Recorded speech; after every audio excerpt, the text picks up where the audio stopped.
Hidden deep within the dense jungles of Sumatra, Indonesia, dwells an ancient creature the locals call the Little Man of the Forest.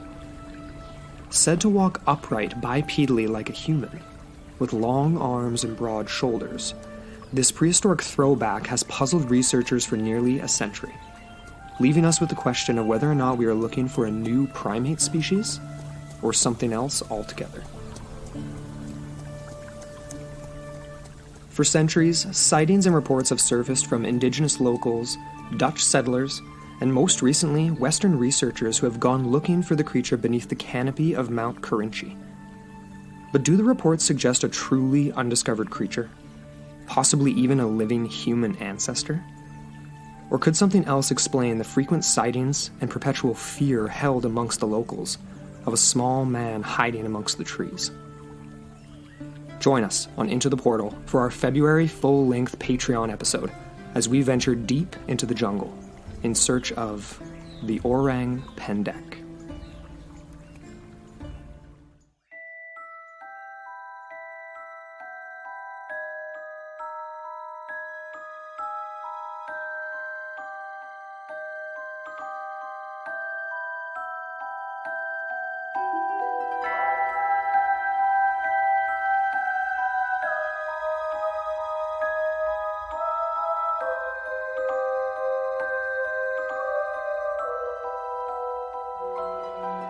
Hello, and welcome back into the portal. I'm Amber Ray.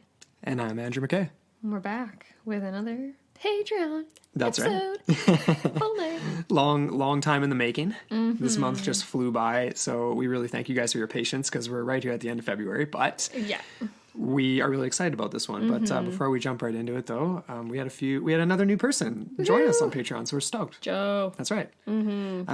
Thanks, Joe. And a shout out to Christy and Chris too from last week, a couple new patrons as well. Yeah. And we're just stoked to have you guys on board. We're really happy. So Makes our lives. it really does. Essentially. Well, definitely. It's the only thing worth living. Well, in a lot of ways. I mean, it definitely feels that way, like when we get those email notifications and stuff. I feel like I've got the February blues right now. It is. Isn't February actually the most miserable month? I don't know, but that would make sense. But anyway, Anyway. let's get happy with a little bit of boring Pendek. Yeah, let's jump into the sunshine of Sumatra or the rain, depending on what season you're in into there. the portal of the happy place. That's right. That's right. So yeah, like Amber's alluded to, and we've been alluding to all month. Yeah. Is that we're discussing the orang Pendek today, which happens to be my personal, I'm hesitant to say favorite cryptozoological phenomena because I feel like it's partly a cryptozoological phenomena, but could be something else too. Like a crypto anthropological kind of thing? Yeah. Or, yeah, I hear you. And it's funny, like, we have covered a few different similarly themed shows on Patreon. We've done the Menahune.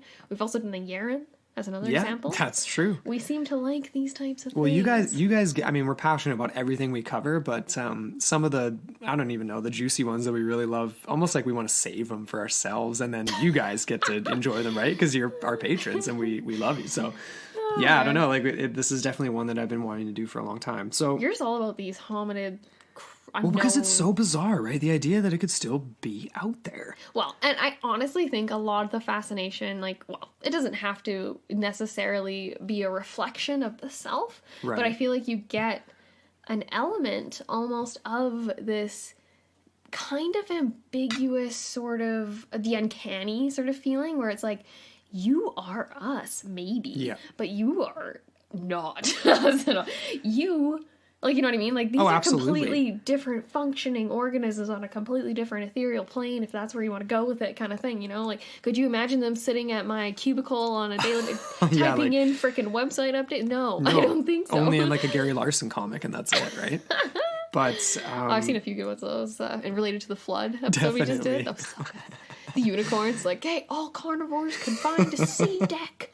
Yeah, and, like, where would the Pendek been in all of this, right? On board? Maybe they were on their own boat. I saw another one where it was like Ark versus Ark. You had like dinosaurs versus everything else. Yeah. And then we had, what was it, Matt, he like jumped into the conversation. He said, he was like, where's the Bigfoot in all this scenario? And I was like, well, maybe they had their own boat. Or maybe they were up in the sky. Maybe they had UFO, like the spaceship. Oh, you're going grand unified theory here. Okay. Let's get into this. Okay, fine. All right. So in Indonesia, the term orang pendek literally translates to short person. So it's nothing too crazy there. It's literally just... So which is which then? Is orang short and pendek is small? Or person? That's a good question, actually. Small, short person? I don't know. I feel like sometimes in Asian languages, words get switched around in their translation. Yeah. But, like Yao Ming, like his first name was on the back of his jersey. But really? But it's like, is his name actually Ming? I don't even know. I can't remember. But it's like, it's swapped around. Anyway, that's a basketball reference for anyone who doesn't watch or like basketball from way back in the day. Holy moly, I'm getting old. Mm-hmm. So what's significant about this, though, this translation right off the bat, is straight up just the word person. And that is kind of a reoccurring theme throughout this whole thing, how they're seen as not like an extension of the orangutan, not a primate phenomena for the people in Sumatra. It is described as another human-like being, which I just think is significant. That's different than Sasquatch. That's different than other things like that. So it doesn't really have that paranormal implication then. It's more so just like maybe folkloric, mythological a little bit. I mean, we might get into some paranormal realms in terms of where they reside potentially. I don't know. I have a question for you too, Sure. right off the bat here, because you did the predominant amount of research for this, being our cryptozoological expert in this household. But I'm curious, like, is there any stories of, say, from the indigenous peoples of these orang pendeks, like, coming to their aid, or like having some sort of like mutual beneficial trade or not relationship? really. Okay. So is like the short answer to that. Okay. They're not similar in that way to like the legendary Menehune that we've talked about and things like that. They're more feared, but because they are known to be intelligent. So I feel like the relationship is more like stealing resources, like aggression when territories are trespassed on type thing, but you're dealing with not an animal, with something person. with potentially weapons and like things like that, which is so fascinating because what era are they taking this technology from and this, that, and the other thing. So this is all things we're going to get into. Okay. So linguists, essentially the term short person, the orang pendek, is a blend of Malay languages. So like Indonesia, there's a lot of islands in Indonesia, lots of regional dialects and little things like that. So essentially, it can be alternatively translated to the little man of the forest. Oh. So again, little man of the forest, right? It sounds so cute when you say it really does. It sounds more like along the lines of the Menehune or something, or right? like little dwarves living in or elves. Exactly. But not really. Not. Well, weird. Exactly. I'm gonna get or maybe like not so much like feared as in like, oh my god, they're gonna come and like slit your throat in the middle of the night. No, nothing like that. But just that it's like a not a challenge. Mutual respect, probably. A little bit hostile. Or something. Yeah, exactly. Oh, like respect. That's a good. Like a mutual respect, the same way you would respect like a tiger. Like don't go in its territory. You know what I mean? So the orang pendek reportedly inhabits, specifically, the mountainous forest on the island of Sumatra. So, and it's allegedly been seen and documented over the past several hundred years by both the tribal peoples living in the forests, the local villagers, and then eventually Dutch colonists who were the first Europeans there, and like that stayed there. Okay. So the Indonesian island of Sumatra is the 6th largest island in the world, and it really sucks because it's lost half of its rainforest over the last like 30-ish years. Of course. Basically, mostly from like people chopping it down, like just palm oil plantations, coffee plantations, stuff like that, which really sucks. Cacao, maybe. Luckily, there are some national parks, which is really important. So, on the west of the island, there's still vast tracts of this forest standing, and it's in the Kerinci Seblet National Park. Which essentially covers 13,791 square kilometers for all our Canadians out there. So it's about the size of Montenegro, roughly. 1.4 million hectares. Everyone knows how big Montenegro is. Well, at least, I guess it's the same. You can pull up Kerinci. Well, it'd be easier to look at Montenegro on a map, though, than like border Kerinci, like against things and like see. You know what's interesting? Like, okay, so you said 13,791 square kilometers. Right. Altogether, rather. Sorry, for the entire area. And then so I was curious because then right after that it's this 1.4 million hectares and I was like, wow, wait a second. How many hectares can fit into a kilometer? And I actually looked it up because I was curious. And the answer is 1 hectare is 0.1 0.1. I believe it's either 0.1 or 0.01 of a squared kilometer. Really? Crazy. Yeah. I don't know if I have that right, though. Maybe the website I was looking at had it wrong, because that sounds kind of off. You know, we always get those references when we have wildfires, for example. It's like, so many thousand hectares burn. And you're like, Jesus Christ, yeah, we deal with that a lot in BC, that's for sure. Yeah, Australians you would know, too. That's very, very true. Or Californians, of course. Definitely. Everywhere. It's either you're in floods or in fire these days, it seems. Well, man, we got to cover a fire myth next then, because we're covering the floods, so... Actually, on the radio, speaking of floods, I heard this flood story. I have to tell you about it later. But anyways, okay. let's keep on topic. All right. So this area, though, in the national park is marked by Mount Kerinci, which is this massive, massive volcano, essentially. So 12,000 feet above the ocean, big-ass mountain within a crazy national park. So it's super, super remote place, but it sucks because it's being deforested. So hopefully it doesn't go any further than it's gone already. Dumb. So where the heck are these things hiding, then, if it's all deforested? They're not hiding in the trees, because consensus among the witnesses and the... experts, I guess you would say, is that the orang pendek is a ground-dwelling bipedal primate. Okay. Completely covered in short fur or hair, right? Stands between 80 and 150-ish centimeters tall, and that's just according to Wikipedia, but that checks out across most of the sources that I've found. So, yeah, this is why they fear it, though. It's said to be incredibly strong, like super, super strong, which you would... expect, I guess, if it's half man, half ape or something. It's Ant-Man. Well, Not quite. Yeah, he's tiny and he's got super strength. I mean, sure. Not that tiny, but... Yeah, no, that's like going Menahune tiny, like where some of the descriptions were that they were like, you know, like little like pixie fairy size, like from Peter Pan or something. Or that cute little skeleton that Ian sent over onto the Facebook forum, even though right. that is definitely just a series of unfortunate like oddity. bone diseases or something, was it? Something like that? Is that what it's... Yeah. Yeah, it was like at least like a dozen or something different malformations and stunted something. Well, isn't that just It's really cute though. It looks like a little tiny alien? It definitely... The skull is what makes it weird. definitely weird. And size. So, okay, the people of Sumatra are super, super... Like, they just don't want to mess with this thing. It's got broad shoulders, long muscular arms that reach down far. So that's definitely one of the reasons why people think that people are just seeing orangutans walking bipedally, right? That immediately makes me think that. So this is a quote from an Ancient Origins article. Sightings suggest it walks upright like a human, its body covered with black or honey-colored hair, and it may have a long mane of hair from its head down its back.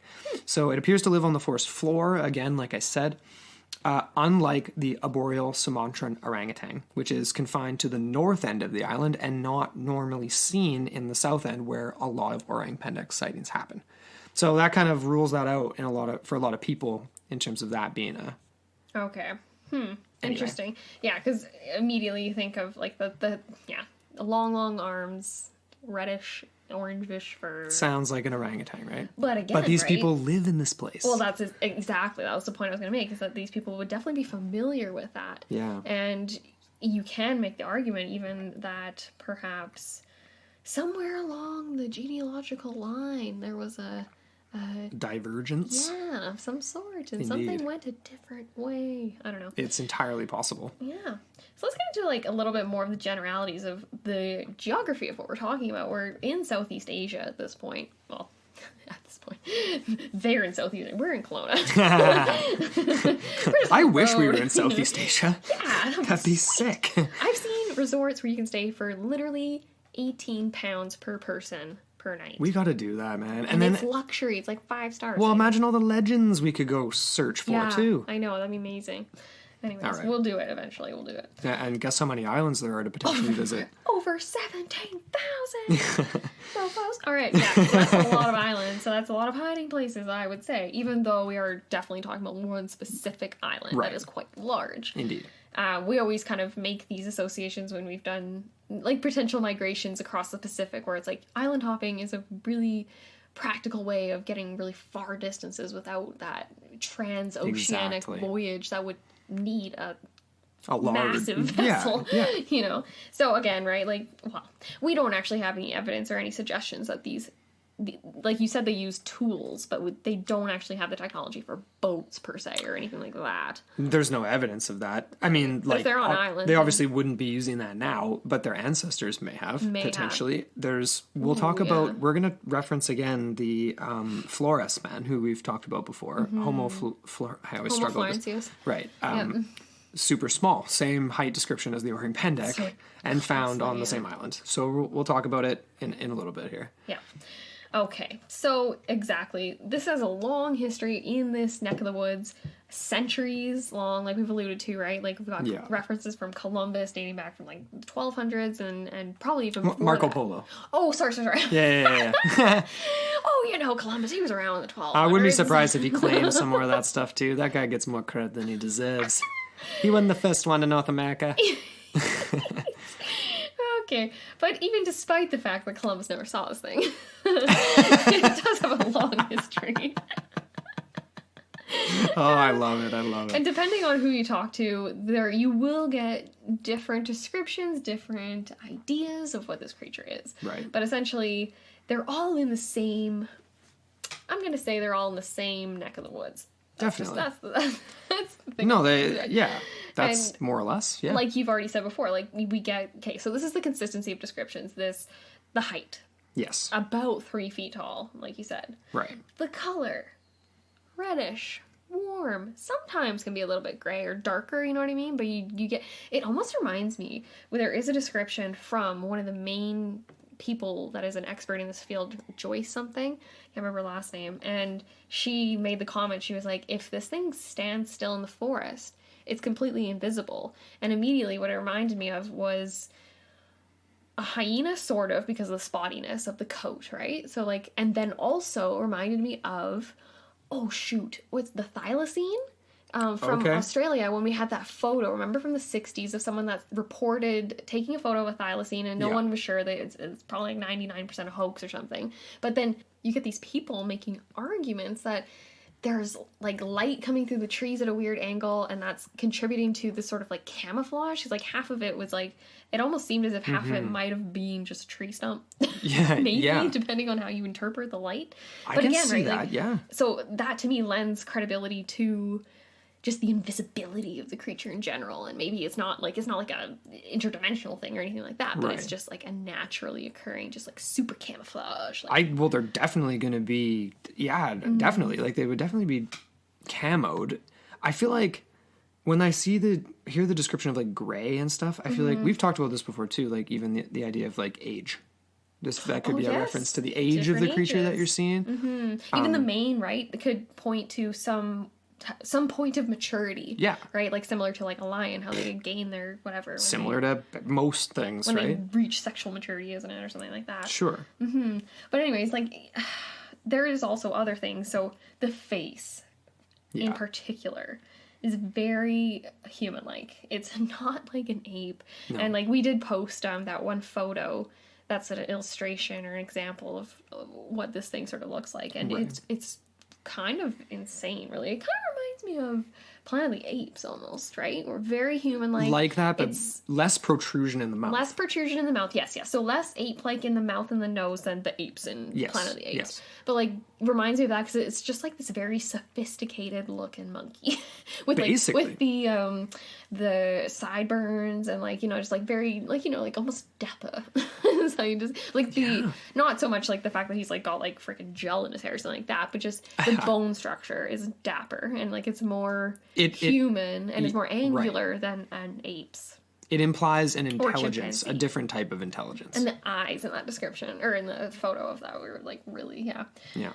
So there's definitely a lot of things that kind of separate this one from the pack, I would say, as far as it just being a run-of-the-mill primate. Well, it's different even than, like, if even just to compare, there's no comparison to Sasquatch, really, but when you think about the idea of when people report a Sasquatch sighting, or even when you go back through the history of them, the only reference to it being like a human is like the arms, right? Like long arms, but it's walking bipedally. Yes, and sure, the face looks, rarely is it described like this is. No. Like the Pendek is like, it's like a man's face, and that's the point of emphasis.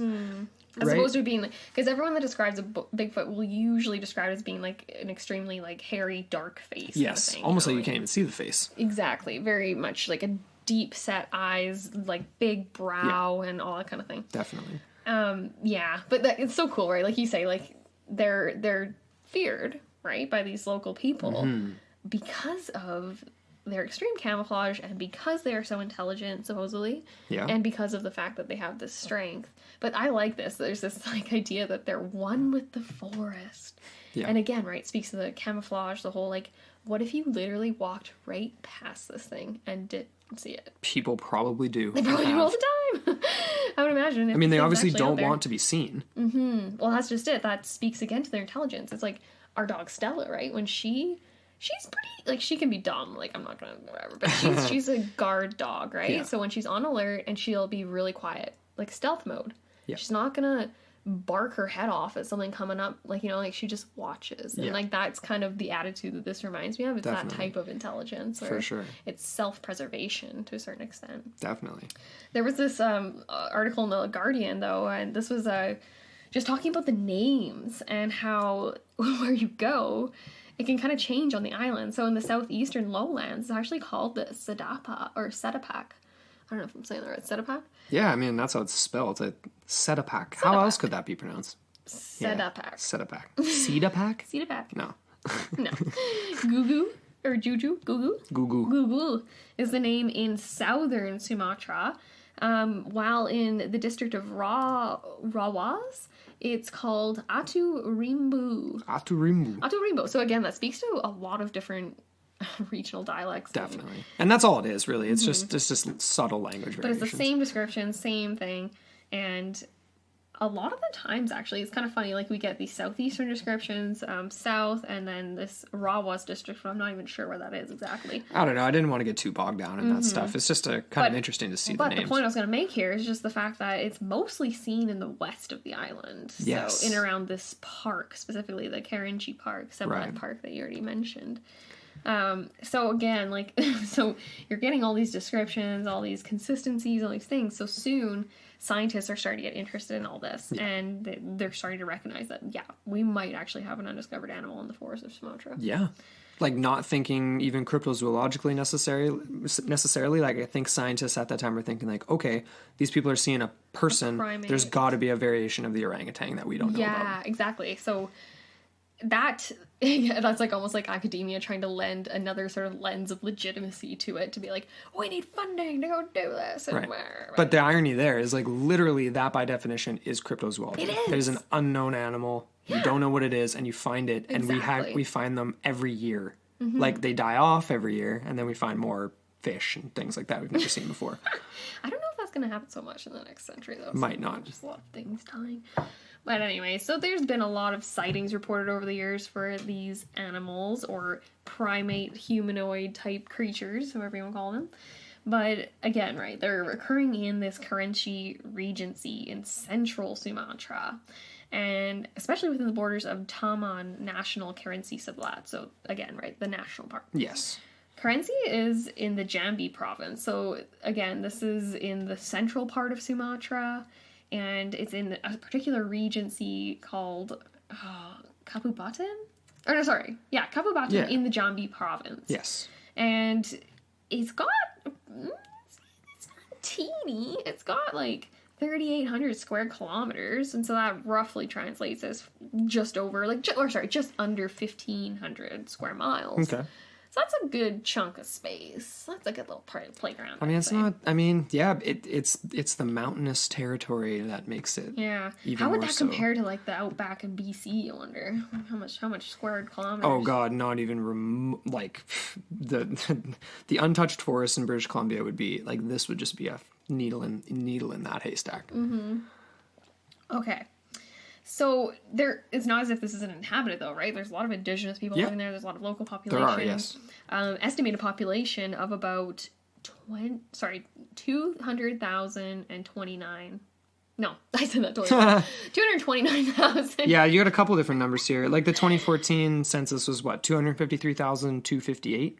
Oh, that's rising quite significantly, right? Because, okay, so that's a difference from 2010 to 2014. And Yeah. you're getting a jump of 30,000. So you wonder, plus I mean, people. if they're slash and burn in forest and they're increasing their Yeah, just like you cash know, like, crops and their shoot, that economy. reminds me of this island I read about when I was in school. I read this book. I can't remember what it's called. It's like At the Ends of the Earth or something. And it was essentially that, right? It was this island paradise, self-sustaining, had its own microcosm economy that was completely different than any sort of notion of capitalism we have here in the West. And then essentially what happened was I can't remember if it was ecological, I think it was ecological or just political. And you got like an influx of different people, or I think it was politicians. And then essentially what happened was you get this erosion of the traditional social economic contract. And then you get this introduction of cash crops of cacao. And then before you know it, the entire island is just harvesting cacao. And then their cacao crops die. There's this one disease that took over the entire island. So now they've got no forest, they've got no crop, and they have no way to subsist. They've completely lost all of their traditional socio-economic and cultural foundations. That's happened in so many different places, right? I know, I'm just describing like every story I feel like right now. Basically. I mean, I hope this isn't happening on Sumatra. No, it won't happen to the national park, obviously. Like, that's like a World Heritage site, so unless like the... Wow. Even in Mosquito, right, that's happening all the time too. And that's mostly for grazing, for cattle and goats and whatever else. It's different, though, a little bit. Like, it's... Anyway, let's not get into the politics of burning forests, but no. like, anyway, the national park is there to stay. Hopefully. Unless Trump nukes it or something or whatever who by accident. Or Kim Jong-un. Well, they're friends right now. I mean, they're in Vietnam right now, hanging out. Aw, that seems so fitting. Yeah. Let's get into some sightings. I want to talk about Marco Polo. There ain't much to talk about. Unfortunately, like, we got pretty excited when we like heard that he had what am I even doing today? I feel like I'm like so like not on my game today. But apparently in 1292 he visited the island, and the locals there's two different versions of this. In one, they actually brought him a creature and showed it to him. Like, clearly a captive. Like a body? Oh, it was like living. Presumably living. I mean, it's vague. You don't really know. You don't think they'd just bring him a body of a creature. I don't know. Maybe they would. I saw so many different descriptions of this encounter that I don't know what to believe. I saw one that was talking about how he wrote it off as a hoax, like, instantly. And then I saw one where he was like, oh, like, this is amazing, and blah, blah. Marco Polo wasn't writing off hoaxes in 1292 in places he had never been before. That's I think not I might have a been thing. on Skeptoid. Yeah. Skeptoid is the worst. I'm not using that anymore as references. You need to have skeptical people talking about stuff and whatever. Yeah, not when it doesn't make any sense. Anyway. No, exactly. And that wasn't even a complete sentence, and I just threw that out as garbage. I didn't write it into these notes. Anyway, so whether or not he actually saw it or not, we don't really know. But I mean, Marco Polo's up there with... He is Herodotus-esque, right? I mean, he's just making it up as he goes along, potentially. He's like neoclassical. Basically. It wasn't really until the 1900s when things started to get crazy and sightings really started to ramp up. And that started, I mean, there was some leading up to this, but 1918, a guy by the name of L.C. Westenek, and he was the Sumatran governor, and he was actually a Dutch colonist. So this was under Dutch control, obviously. He was a Dutchie. End of the First World War-ish, getting towards the end of the First World War. Okay. And I don't really know what was going on in this theater at that time. That's kind of interesting. I wonder what Indonesia was like during the First World War. So many weird...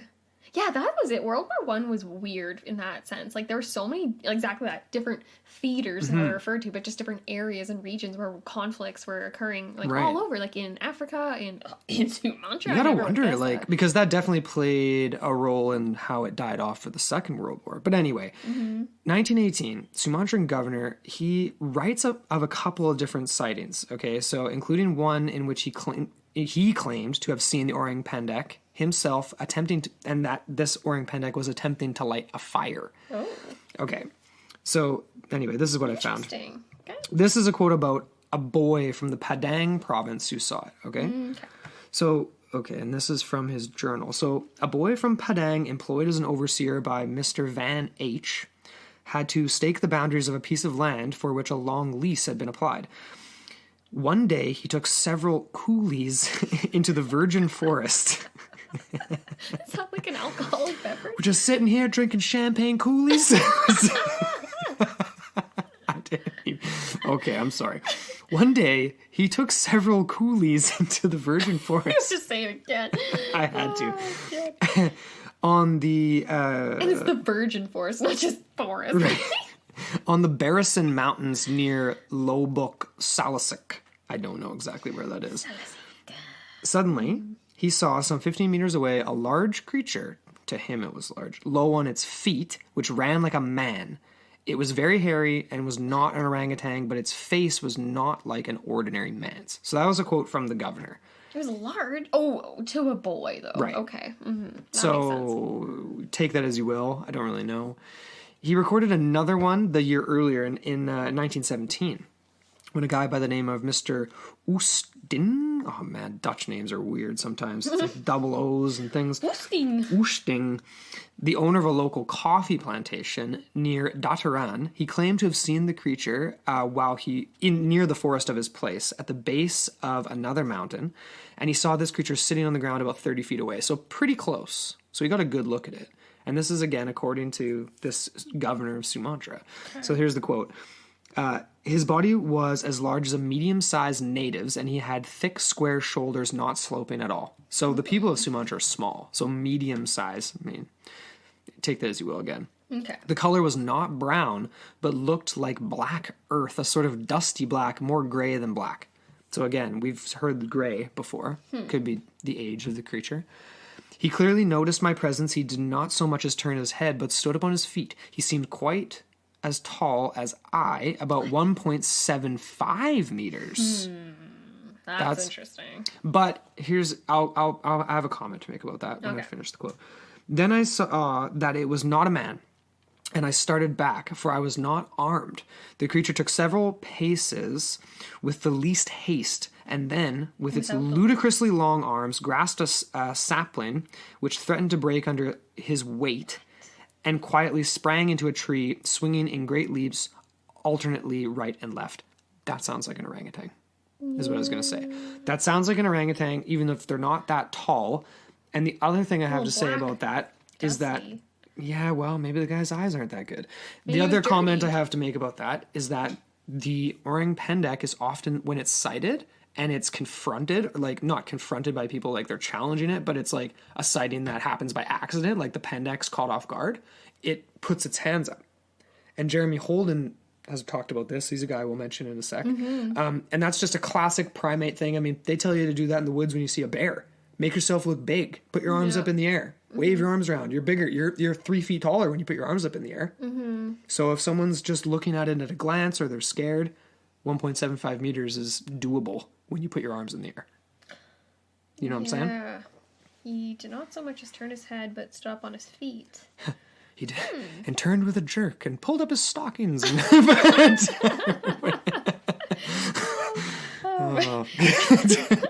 Merry Christmas to all. That's interesting. I'm thinking now, like, what? Actually, I'm going to save it for the end. I have another alternative theory here that I haven't just thought of. Cool. But, okay. There's another one here, though. It continues into the 20s. Dutchies. 1923, a Dutch guy by the name of Mr. Van Herwadon. So actually matches potentially with Mr. H up above here. Yeah, exactly. Mr. Van. Was it Van H? Mr. Oosting. Van. Yeah, is, Mr. Van H. I mean, that could be the same person. Who knows? Anyway, he was looking at the forest to see whether the trees would potentially make for good timber, according to an article in the Telegraph that was talking about old sightings of the orang pendek. And during his time, he spent tracking wild pigs, but despite seeing countless tracks in the mud, he had little luck of actually finding anything. But then on one occasion, he was crouching in the bushes waiting for pigs that he had tracked. And from the corner of his eye, he spotted a small hairy creature in the tree above him. So that's a little odd, unless it's hiding, right? Obviously, they can climb trees. Initially, the creature didn't notice him, or so he thought. But upon seeing him, the animal started shaking violently, like shaking the branches. Okay. So he immediately recognized... Sounds like howler monkeys. Kind of, a little bit, right? He immediately recognized it as being the orang pendek that the villagers had spoken so often about to him. And sometime, how does this go? Oh, after some time, he actually tried to climb the tree to where the creature was sitting. So that's interesting. But as he approached, the small hairy creature slid off the branch and then ran away. So obviously it's an orang pendek. It's running away on 2 feet. Not ambling away like an orangutan would on 4, essentially. Yeah, like, because they can walk nimble. bipedally, but they're not running bipedally, right? Mm-hmm. So, and then again, like many people since have had stories to tell about encountering the orang pendek after that sighting in the 20s. Well, and then we get even more duchies here. It's just they're all over the map. In May of 1927, there was actually a plantation worker who was Dutch as well, and he did report seeing an orang pendek. So this is all in the 1920s. Eh? We've had like at least 3 significant sightings. I'm starting to think to myself, like, okay, like you do get that influence, right, of like the mythological creature. It's like, oh, it's the orang pendek. It's like just like they said in World War I. Oh, it's the gremlins, or that type of thing. Potentially. But anyways, I'm not even going to just write it off just with that. But so he actually sighted this from a distance of 10 meters, and again, long hair, black skin. Long hair and black skin. That's interesting. Well, the face of the image, like the drawing that you were describing before, is very dark. It's dark. Yeah. So depending on the type of time of day. Oh, yeah. No, totally. And it did run away again, and it left small human-like footprints. That's interesting. I wonder if there's 5 digits on there. You'd think so. Yeah, this is 1927, so we don't actually get those details. But anyways, in the same year, summer this time, there was another orang pendek that was said to have been caught in a tiger trap. Interesting. But it actually broke free, which is kind of... But that's... Okay, so why the heck... How would they have... Oh, okay. So it was actually examined by Dammerman. Sorry, I didn't see that part there. So traces of blood were left behind, and then it was examined. And this guy, K.W. Dammerman, who is a zoologist, not a cryptozoologist, a zoologist, he concluded that it was not from a bear, gibbon, or human. Back in the day, cryptozoologists were cryptozoologists. Yeah, exactly. You didn't need the term crypto. Yeah, it was just zoologists. We're just trying to figure out what's out there. Yeah. That's interesting, though. I wonder how he concluded that. If there was hair samples left behind as well. If he was able to do... Like, you don't have DNA at this point, so... Not quite yet. Nope. We're what, 30 years away from that? Or something? Or when did DNA It was come out? after 50s? World War II. Yeah, so 50s. Yeah. I'm like referencing in my head Ascension, right? Because Yeah. they just had the end. You mentioned that. That's right. That's a really cool series. Everyone who's listening to go... If you haven't watched Ascension, we just watched it. It's pretty cool. It's really cool. And I think we're going to feature it on a Film Friday, so... Yeah, it's on Netflix. Go check it out. It's a miniseries. It's really cool. But anyways, in the 30s, we get a little bit of a drop-off with this creature, or sightings in the creature. And some people theorize this is actually due to like the outbreak of the Second World War and Indonesian struggles for independence that followed shortly after that. Yeah. That was a big era. A lot of different countries that were formerly colonial interests were breaking free and doing their own thing. And struggling because of it, though. Yeah. I mean... So that, again, right, that's where we're getting today, right, where we're seeing maybe some political things and some deforestation that could be a result of instability in the country. Who Definitely. Knows? Yeah, so again, we get a whole war, we get a couple decades go by, and then it's not until the 1960s when we get another witness. And this was a helicopter pilot by the name of Larry Wilson. And he served in the Vietnam War and started working in Southeast Asia after the war. He claimed, I just want to add this in here because it's not included, he claimed to have seen similar creatures during the war. Okay. So Vietnam's real close by. Southeast Asian island that has a lot of mysteries too. And some similar small creatures, but it's just an interesting point for migration ideas and stuff like that, right? Yeah, totally. So this guy, Larry Wilson, described that as he was flying, he climbed over top of a tree line. And it was near a mountain ridge where he saw what he thought at first glance was a man climbing high in the trees. But they're literally in the middle of nowhere. Yeah. So... Just a casual tree climb. Yeah. I wonder if he had clothing, if he was just furry, if he... I mean, But at first he took him to be a man, and then it started shaking the branch it was on as it noticed this machine, the plane flying over it. And he described this creature as having a kind of a round face with a flat skull top. Okay. Kind of odd. Shortish hair, no tail, and facial features much like a man. Yeah.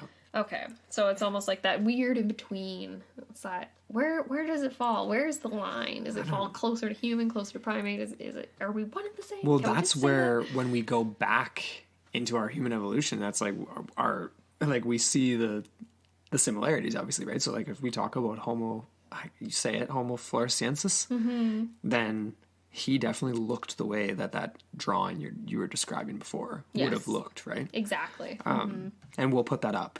We'll probably include that with when we post this. That'll be like the image to go with the show. Let's do it. So that was in the 60s. So after the Vietnam War into the 70s and stuff.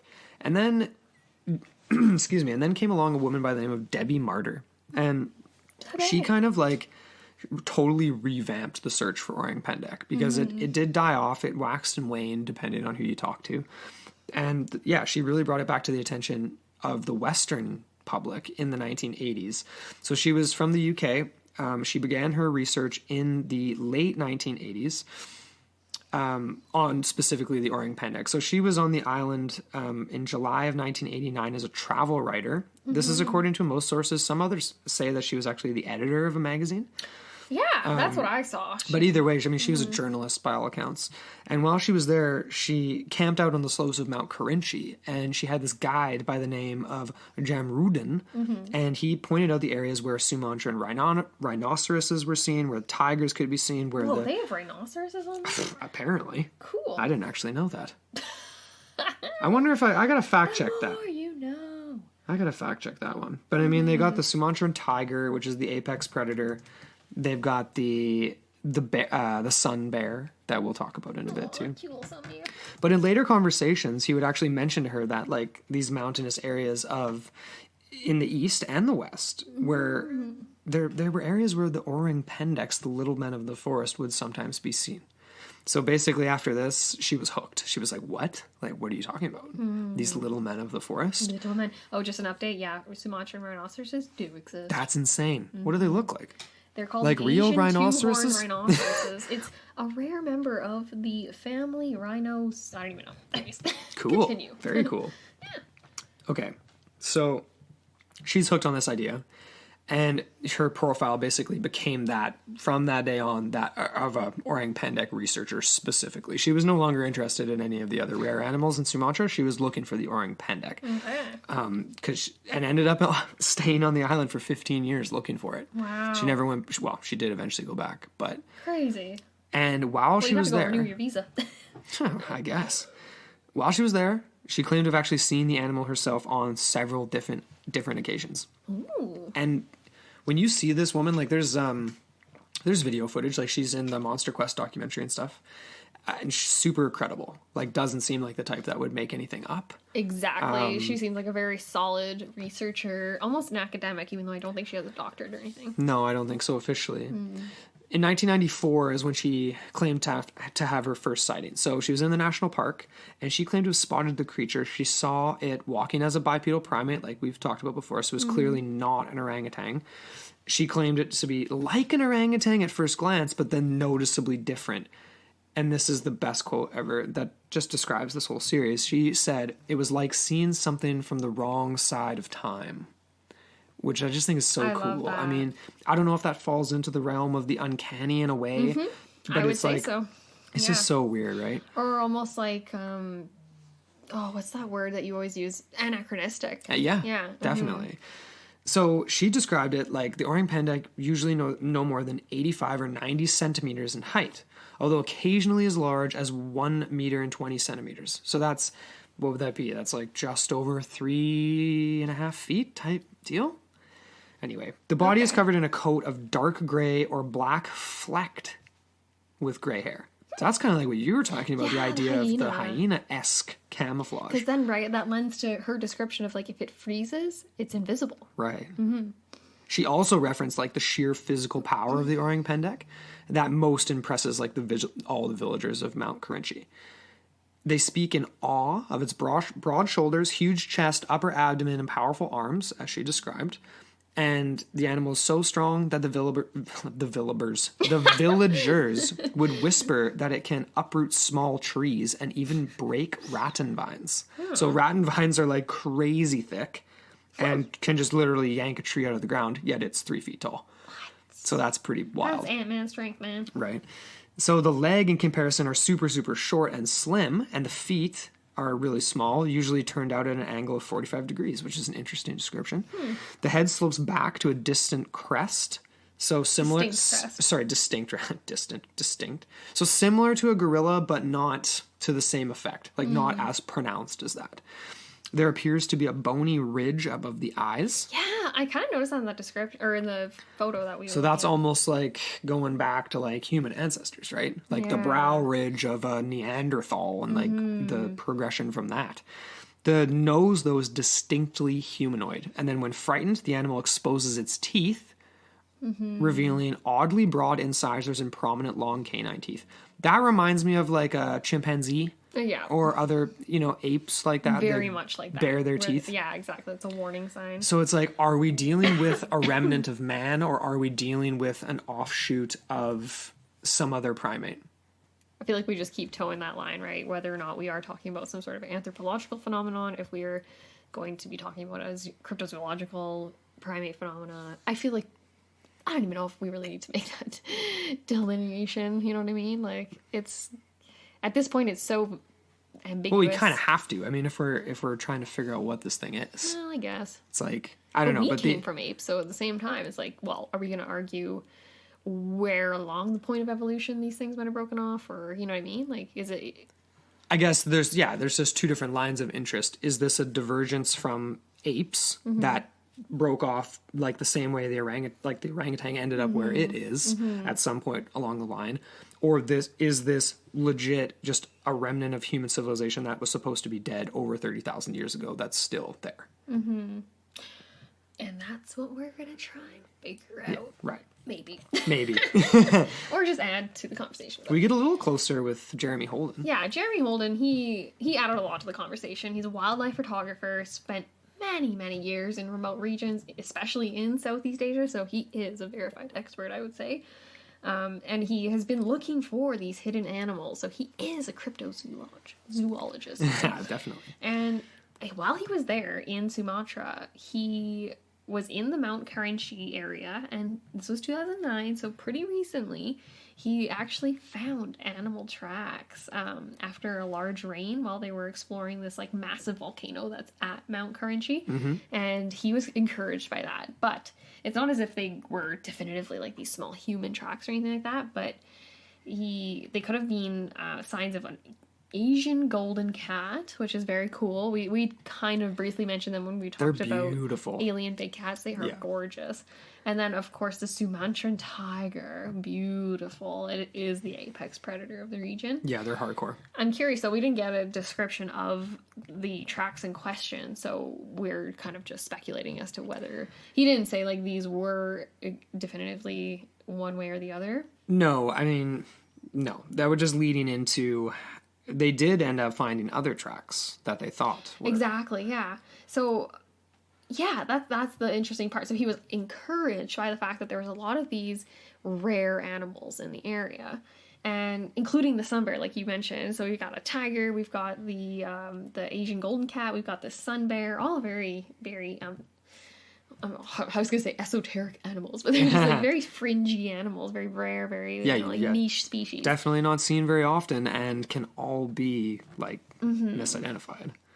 Yes. So again, getting back to the sun bear, Jeremy Holden, he did acknowledge that there is this bear that is about 4 feet tall and can walk for a few paces on its hind legs. Yeah. This isn't what we're really talking about. It's not as if this thing has a human-like face by any means. No, it doesn't. Exactly. And some people think that this could be misidentified as an Orang Pendek because of the footprints, mostly. not because of the physical description. Yeah, so that's kind of another possibility in this whole... It definitely throws another monkey wrench into a lot of the sightings, right? Like, it's just that's what happens so often with cryptozoology. What I have popping in my head now, too, is like, hey, wait, if you think you find something that is a quote-unquote orang pendek, what if it's just like a kid? Just like a lost child hiding, running around in Sumatra. I have another point to make on that note between, like, the adolescent versus the adults in this case, but we'll get to that in a second. Yeah. So he had his own sighting, this Jeremy Holden, while he was in Sumatra. Okay, on one expedition, he actually found a footprint that he knew was not from this bear, because he is an expert, and he would know what's up. And so he had actually ventured into a small forest, into the forest, and saw some branches swaying, and then a flash. Ooh, and a small creature that ran past him through the trees. And he described it as yellowish in color, similar to dried grass. That was his comparable. But the experience was so quick, he couldn't actually get a photo. He was pretty mad about it. But he said when it ran into the woods, he knew it wasn't a bear or an orangutan because it didn't amble. It was very erect, very upright, and it was sprinting. Yeah. Mm-hmm. Yeah, not that kind of like, you can picture it in your head, like, an ambling orangutan or a gorilla or whatever, right? Yeah. Like how they or even a bear, right? It kind of like rumbles through the forest. Exactly. You might be walking on your hind legs for a second, but then you kind of drop down, you're going like this. And if it's going to run, it's going to go to fours. It's not That's going to right. go twos. Yeah, exactly. Mm-hmm.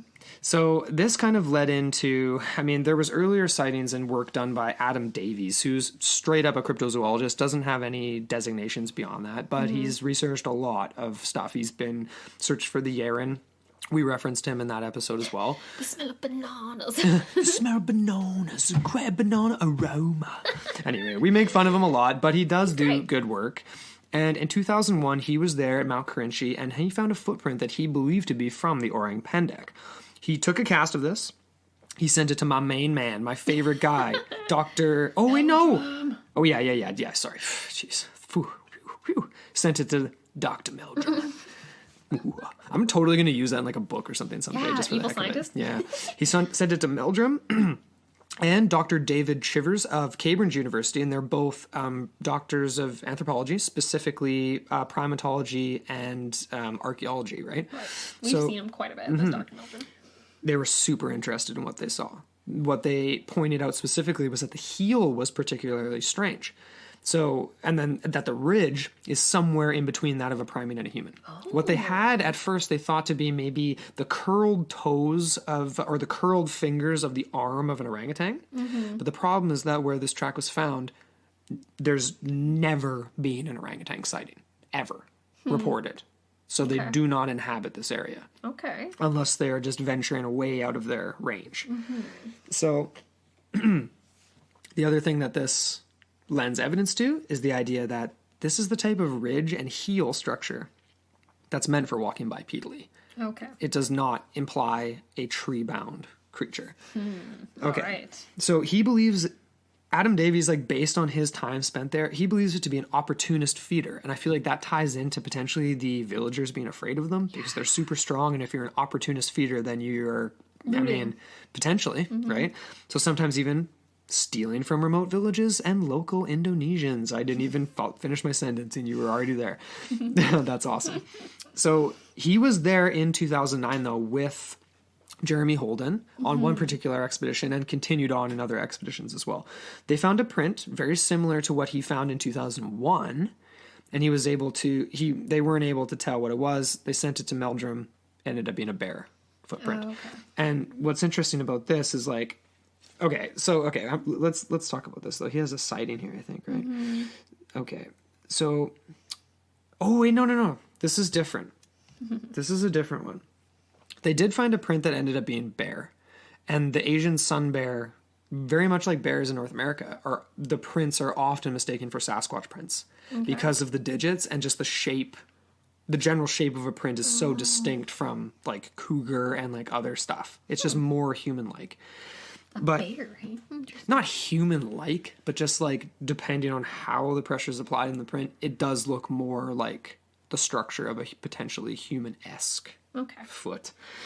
Okay, but this one was interesting because he actually saw a print on a slope and then what looked to be like almost like a hand grip on an adjacent branch that rubbed off moss to match with like a creature walking down a slope the way you would kind of put your hands on the trees as you're walking down a steep hill. Yeah, to support yourself. Mm-hmm. It could have been potentially a human, like an actual human, a local, but he wasn't really anywhere local. Like he was pretty, they were pretty remote, right? So this like was, it was like one of the film crew.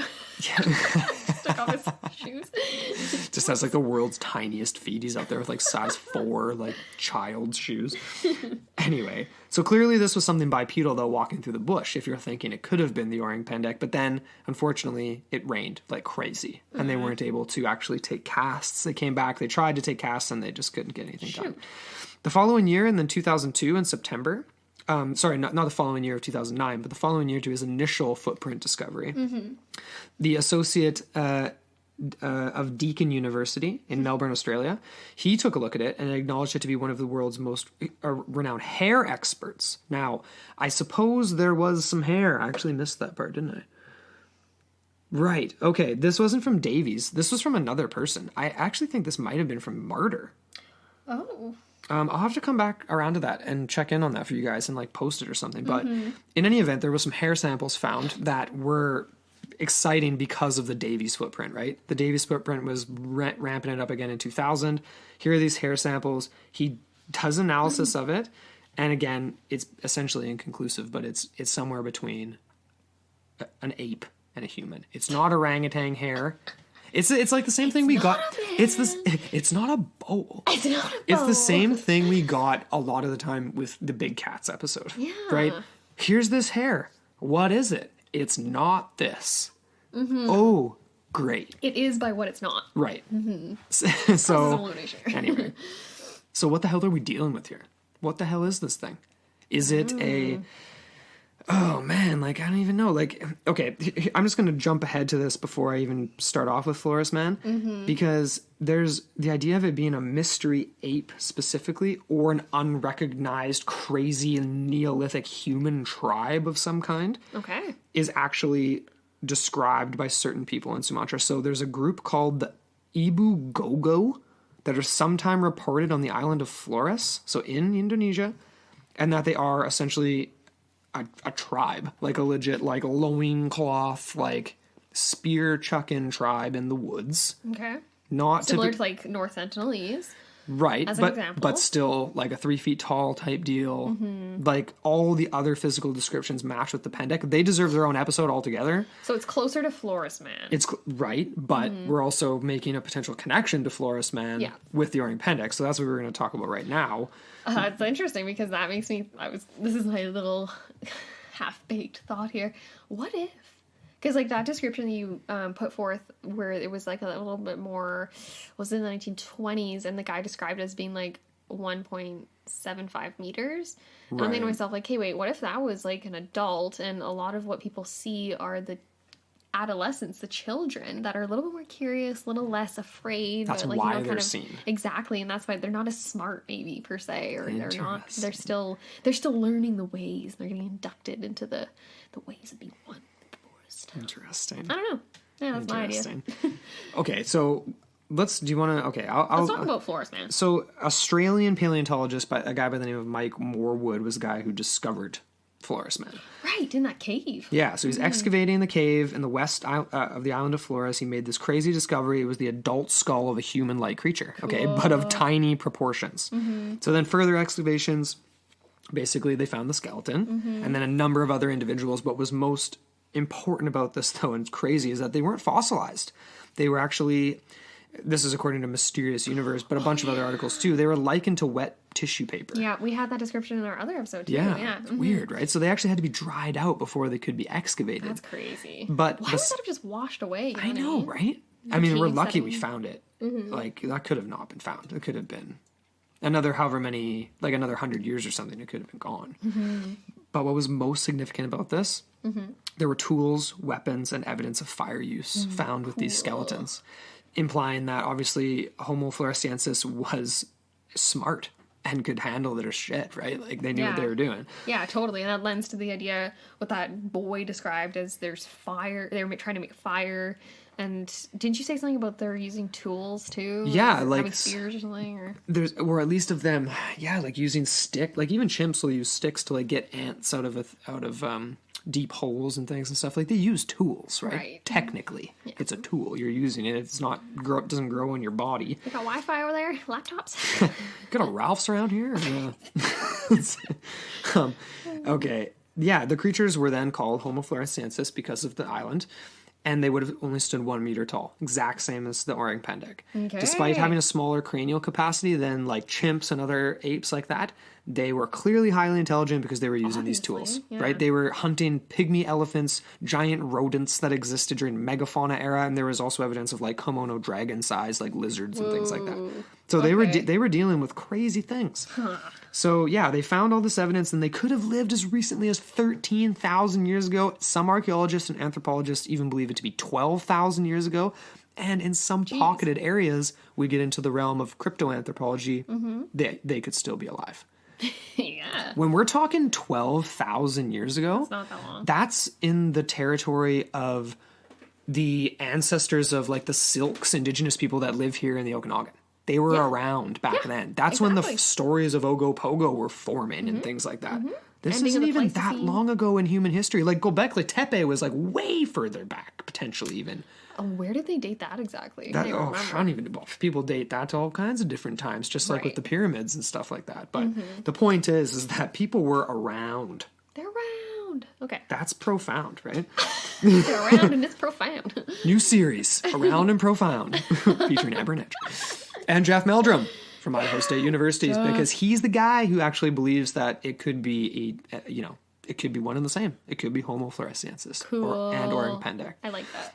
There's a guy named Richard Freeman who also mentioned that, like, as far back as the 1940s, a guy named William Charles Osmond Hill, who was a British primatologist and zoologist, he postulated that the orang pendek could have been a connection to Homo erectus. So some sort of a weird ancestor along the same lines as the Nitaweo of Sri Lanka, who I'll mention in just a sec while we end off the episode, because those were dwarf people on the island of Sri Lanka. Aw, kind of similar to the Menehune? Kind of similar to the Menehune, more similar to this Ebu Gogo that I mentioned here, that's reported on Flores. Okay. And could be the orang pendek, and could be also Homo floresiensis, and could be whoever else is walking upright. Variations of something, or I just keep referencing or not orang. I keep referencing the orang pendek. Are we talking about that? I thought we were talking about the Menehune. Oh, what? Yeah. No, just the Menehune, because of the fact that they are supposedly migrated from further west to Hawaii from like Polynesian islands. So then in my brain, like I went to Google Earth. I'm like, okay, so how can we like trace this little map of a voyage or some sort of migration? But it does seem quite a lot farther. It's not impossible by any means, but again, right? Like, what if you do get these hitchhiking, backpacking kind of little people coming along or doing their own thing, and somehow, like, you never know. I mean, Jeremy Holden makes the comment in the Monster Quest doc when they're traveling deep into the park, they're just in simple dugout canoes, literally just a tree trunk that was dug out, and like that's technology that dates back further than 12,000 years potentially, right? Sure. I mean, like, so could have been moving around, absolutely. They are very similar to another group called the Nguai Rung of Cambodia and Laos. Okay. It's also known as the Ujit, and they're also known as forest people. So they are an entity said to inhabit the Vu Quang Nature Reserve and other wilderness areas of Vietnam, Laos, and northern Borneo. So that could have been the creature that Mr. Wilson in the 60s, the chopper pilot, could have seen. Oh, yeah. And in 1947, there was a sighting by a French colonist, and this was in Vietnam, because it used to be French. And multiple other French people reported seeing that. And then in 1982, Professor Hing Yong Vi at the University of Hanoi, he actually made foot casts of what he believed to be this creature. The Nitaweo, you mean? The Nitaweo, not the orang pendek. Right, okay. But then this track was then corroborated by Vietnamese scientists as not the footprint of any known primate. The Borneo connection is also interesting here because Borneo is another area where orangutans can be found. Those are the only two places, Sumatra and Borneo, where you can find the orangutan. Really? In the world. other than Wow. zoos. Yeah, exactly. The other one that's really interesting, though, the Nitaweo of Sri Lanka. So I mentioned this a minute ago. Small, hairy population of bipedal hominids. Oh, sorry. I think I had that confused. I thought you were talking about the Nitaweo just then. You were talking the Bata. Oh, sorry. The no, I was talking about the Nguai Rung. Oh, Nguai. Yeah, Okay, sorry. That's Cambodia. That was my bad. I inserted the Nitaweo there. Oh, that's okay. No, it's okay. And then the Nitaweo is Sri Lanka. So, but this is all in the neck of the woods. Okay, right? so This is Cambodia all- versus Sri Lanka. This is all Southeast Asia people, basically, right? Indian we're- Ocean. Yeah. Like whole, yeah. And this is, again, a small, hairy population, bipedal hominids, and the legends of the Vedaha tribe, who still farm in Sri Lanka. And they say they claim to be responsible for wiping them out sometime late in the 18th century, which is crazy because that implies that they're aggressive, that they're like another tribe that needs to be dealt with, right? Jeez.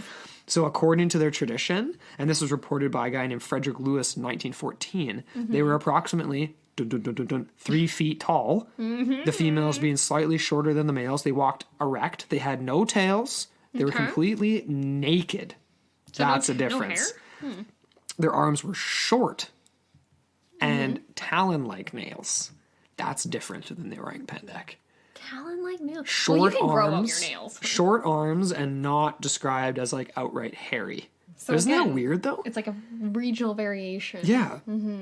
So the other difference is Like that they phenotypes. dwell in trees, not like the orang pendek. So this is again, it's like multiple possible primate cryptozoological phenomena going on here. Yeah. I'm actually starting to think that.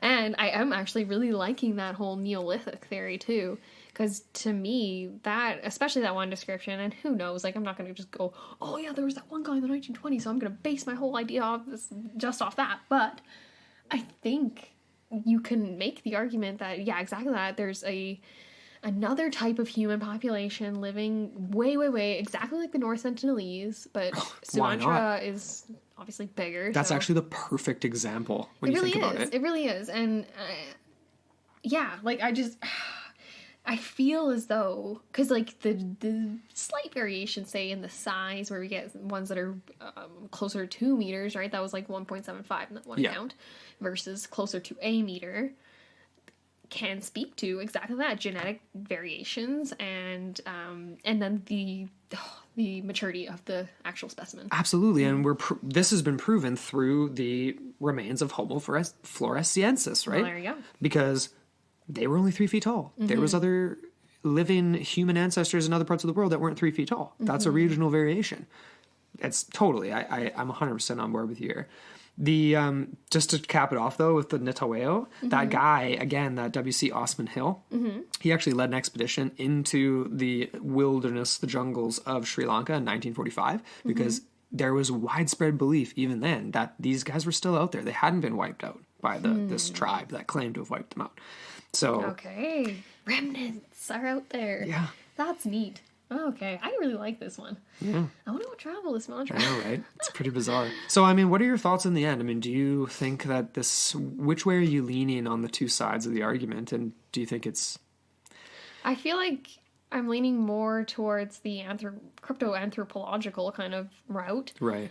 But I feel like it's kind of superfluous to kind of be like, oh, I'm going from this angle versus that angle. But I guess you can, it is relevant. Yeah, exactly that. I like your Neolithic idea. I think that's really cool, and I think that can speak to exactly what I just said. I'm not going to repeat myself. Yeah. I mean, that guy, Osman Hill, I mean, he even thought that, like, Java Man, which is essentially, like, would be renamed Homo erectus eventually, right? Coffee Man. Java. No, but seriously, though, yeah, so Java Man, like the remains, later named Homo erectus, matched up with the descriptions of the Nitaweo Okay. a lot of the time, which I think is interesting. So what's your favorite then? I'm putting you on the spot then. Yeah, you are. I don't... He's I like don't think they're the same thing. rolling his eyes at me. A little bit. You put me on the spot, I'm putting you on the spot. I don't think the Nitaweo and that the orang pendek are the same thing. The Nitaweo deserve their own episode. Like, we'll do an episode on them. Oh, sorry, I didn't say that by any means. Is that what you asked No, me? this Oh, is just okay. what I'm saying. Oh, This is okay. just like my final thoughts. I don't think that they're related. Like, I think that they're individual, like, anthropological phenomena, like crypto-anthropological phenomena. Completely separate histories that extend quite a bit. Yeah, Thousands because if we're of looking at, again, yeah, like the the islanders. We just referenced them, the people with no fire. The North Sentinelese. North Sentinelese is the perfect example, really, because it's just like so isolated, but still a population of we don't even know how many, but they've been there for 60,000 years. Isolated yet localized. Exactly. It's like a microcosm. So you could have those microcosms all over the place, and there's 17,500 islands, and that's not including like the Sri Lanka is a totally different country and stuff, right? So, and if you think of it, an island is a world in itself. Especially back in the day. Well, exactly. No internet's around. I really want to go and search for the Orang Pendek, though. That's top of my list, cryptozoologically speaking. Okay, I was like, what? We've got a list that extends freaking until the day we die, I think. Hey, that's great. That's exactly what we want, right? Anyway, that basically wraps it up for so. the Orang Pendek. Before Stella steals the show. With Yeah, that's right. With all her snoring, driving me crazy. So thank you so much for listening, you guys, to another... Please reach out with your favorite theories and ideas and thoughts and comments, suggestions, any corrections on anything you've heard today. We want to hear it all. Definitely. We love you guys, so we just appreciate you guys being on thank you board. so much for supporting the show. And shout out to Charlene Ramler, our producer. And our newbies on board. That's right. Yeah. We love ya. Yeah, we do. So, I mean, I don't even know what we're doing next month, but it's going to be banging, and we can't wait to do it. I'm kind of stoked. I really want to do... I kind of want to do something Bigfoot related, but maybe not. Maybe we'll save that for a few months or something. Ooh, I don't know. There's so many juicy things. I mean, send us your suggestions, guys, and post comments on this this episode, and you can have suggestions and thoughts on there too. But exactly. Thanks again, and until next time.